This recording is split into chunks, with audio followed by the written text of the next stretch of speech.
Most people never rise because they are bound by invisible chains. Not enemies, not fate, but fear. Fear of rejection, fear of loss, fear of judgment, fear of failing in front of others. This fear is often labeled as anxiety, insecurity, or doubt, but Machiavelli would identify it for what it truly is: mental obedience. Fear is more than just an emotion. It is a conditioning tool, a system implanted in your mind by culture, weakness, and memory.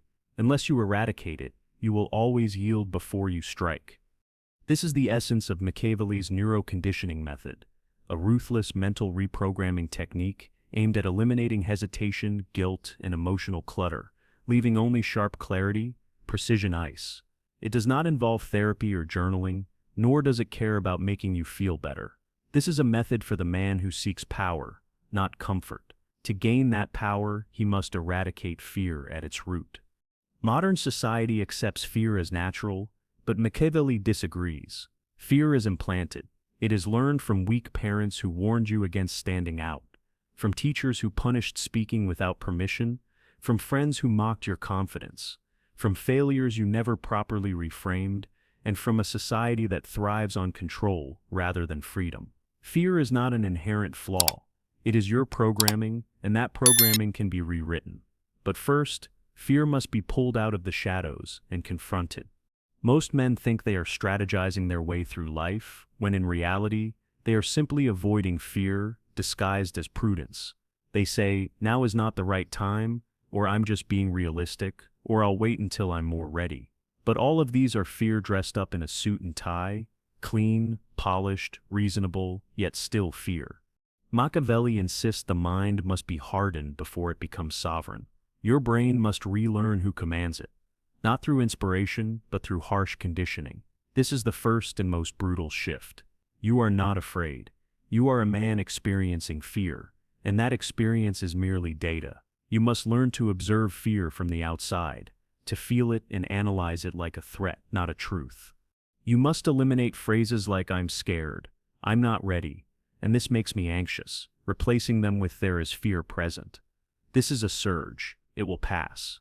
What information does this fear contain? Once you stop identifying fear as yourself, it becomes an object, something that can be dismantled, rewired, and redirected. The foolish man tries to brute force his way through fear. The Machiavellian man examines it meticulously, like a crime scene. Fear is rarely real. It is a residual loop from the past echoing in your nervous system like a broken alarm. Your role is to silence the alarm, not justify its noise. Fear is not eliminated by avoidance, but by depriving it of the impact it craves. It survives on your reactions, hesitation, overthinking, and evasion. So do the opposite. Every day, deliberately and coldly confront fear. Not occasionally, not just when life challenges you, but every single day. Speak the hard truths that others avoid. Face the conversations you're scared to have. Break the unthinking rules you were taught to obey. But this is not about seeking adrenaline. It is about reprogramming. You're not conquering fear. You're training your nervous system to become indifferent to it. The more regularly you confront fear, the weaker it becomes. Eventually, the fear circuit ceases to fire. This is not courage. It's conditioning. Your brain responds to repetition. Right now, fear presents you with disaster, rejection, humiliation, loss, which paralyzes you. With Machiavelli's method, you flip the script. Each time fear tries to dictate an outcome, close your eyes and replace the image, not with fantasy, but with dominance. Fear says, "If you speak, she'll leave." You counter, "Good. Let her go." The next one will respect silence. Visualize her leaving while you remain cold and unaffected. Fear says, "If you fail, they'll laugh." You reply, "Let them. Their laughter will turn to silence when I come back stronger." See the silence, feel their tension. You don't escape fear, you redefine its emotional meaning. This is neuro-conditioning on a grand scale. You use visualization not to find peace, but to assert mental dominance. Fear can never be fully erased. It must be replaced. Nature abhors a vacuum. You cannot simply remove fear and expect confidence to appear. You must overwrite fear's code with philosophy. Adopt a mental operating system colder than fear. Think pain is proof I'm surpassing mediocrity. If I lose everything, I become unstoppable. Fear is the enemy's last hope. The more they fear me, the more they test me. These aren't just statements. They must become your mental defaults, repeated until your subconscious accepts them as truth over fear. This is what Machiavelli would do, not pray, run, or cry, but install mental armor, philosophy strong enough to make fear ashamed to exist. Once your mind holds a belief stronger than its fear, fear dies quietly and permanently. This isn't motivation. It is war. You are rewiring a mind softened by culture, schooling, trauma, and emotion. Machiavelli's method is precise and ruthless. He would not ask, "How do you feel?" but "Who owns your fear, you or your enemies?" Because fear is not just an emotion, it is currency. And if you don't erase it, someone else profits from it. Start now. Stop expressing fear. Stop narrating it. Treat it like data, cold, efficient, emotionless, unapologetic. The day fear ceases to move you is the day you begin moving the world. You were not born afraid. You were trained to fear by people, by failures, by moments of misunderstanding. Your brain did what it knew. It created loops, automatic reactions that whisper before you speak, stall your actions, control your tone, and make you doubt yourself at the moment to act. Machiavelli's method does not comfort these loops. It burns them. Fear is not to be understood. It is to be shattered. And to do that, you must go deeper. Stop negotiating with fear and start rebuilding the entire system that lets it exist. Your imagination is the most powerful weapon ever created, but fear corrupts it, turning it into a torture chamber. What if they laugh at me? What if I fail again? What if I lose her? This isn't reflection, it's self-poisoning. Each what if is an emotional simulation. Your brain runs, tricking your body into reacting as if it's real. You sweat, your breath changes, your posture collapses, your voice softens. Machiavelli would forbid this paralysis caused by imagined outcomes. The solution: starve the simulation. Answer every what if with 2 words. So what? What if she leaves?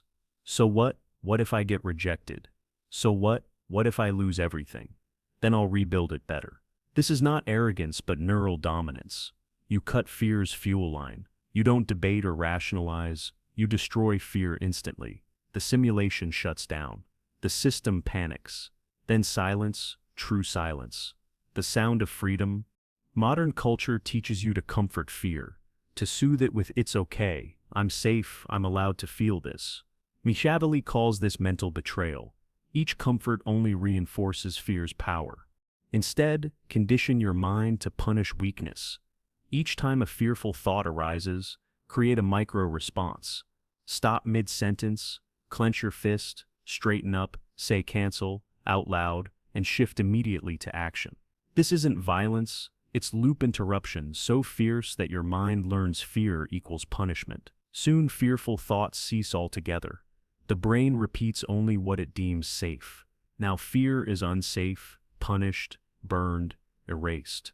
You flip the reward system. Power becomes comfort, action becomes default, hesitation becomes pain. This is advanced neuro-conditioning. You're not battling fear.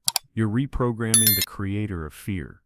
You will never erase fear permanently if you still identify as someone who fears. You must replace your identity, not by pretending to be strong, but by acting fearless until your brain accepts it. Repeat daily. I am not a man who fears. I do not hesitate. I move. Nothing can destroy me if I keep building. Don't say it once and wait for confidence.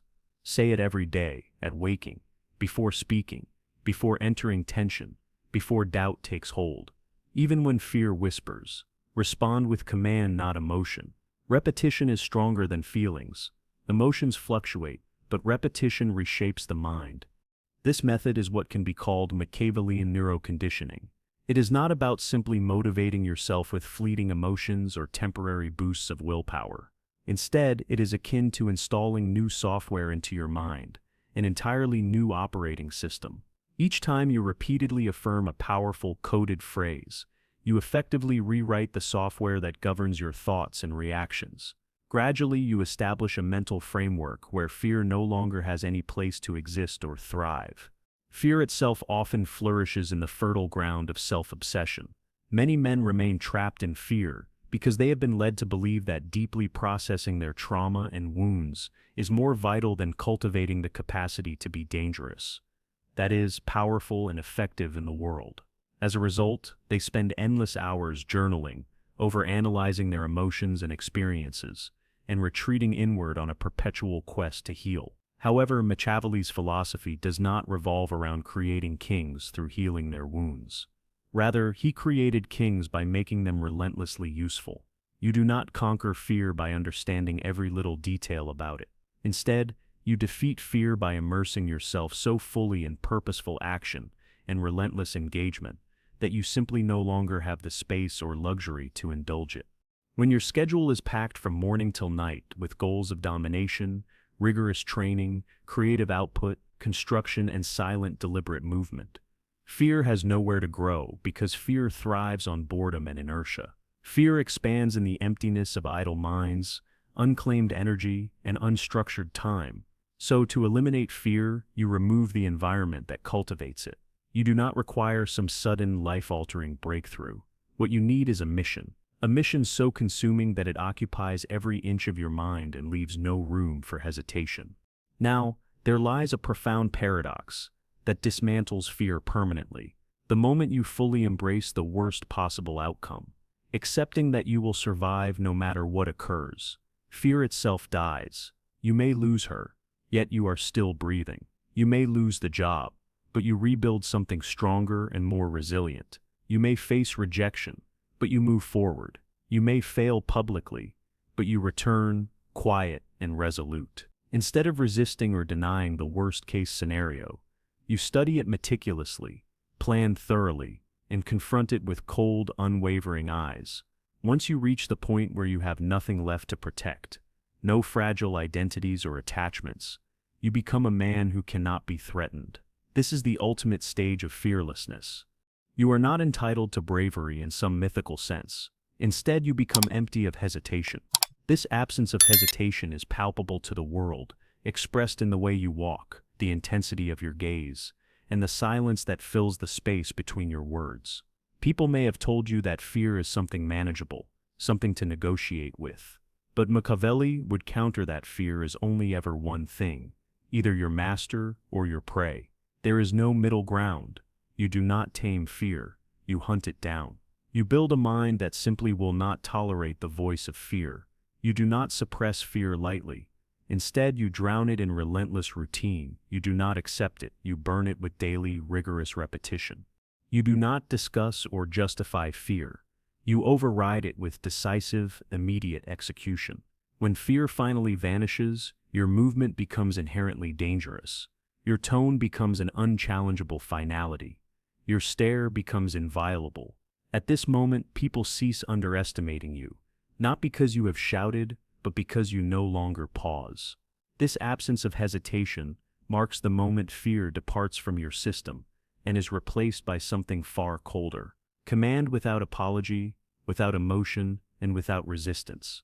Machiavelli would not celebrate this transformation because it is not remarkable. It is expected. It is the very kind of man the world cannot ignore. Fear is not a sign of weakness. It is a weapon. The tragedy lies in the fact that you have been conditioned to be on the losing end of this weapon. You were taught to fear opinions, mistakes, silence, and rejection. Yet, Machiavelli would teach you something far more profound. Whoever controls fear controls everyone else who does not. Fearless men do not just act differently. They radiate psychological gravity. They walk into any room and alter the dynamics without raising their voices. Their power lies in their lowered sensitivity to anything that might control them. This method does not politely remove fear. It rewires your biology to kill fear before it can even take root. Because the man who moves without fear is no longer a player within the existing game. He is the one designing it.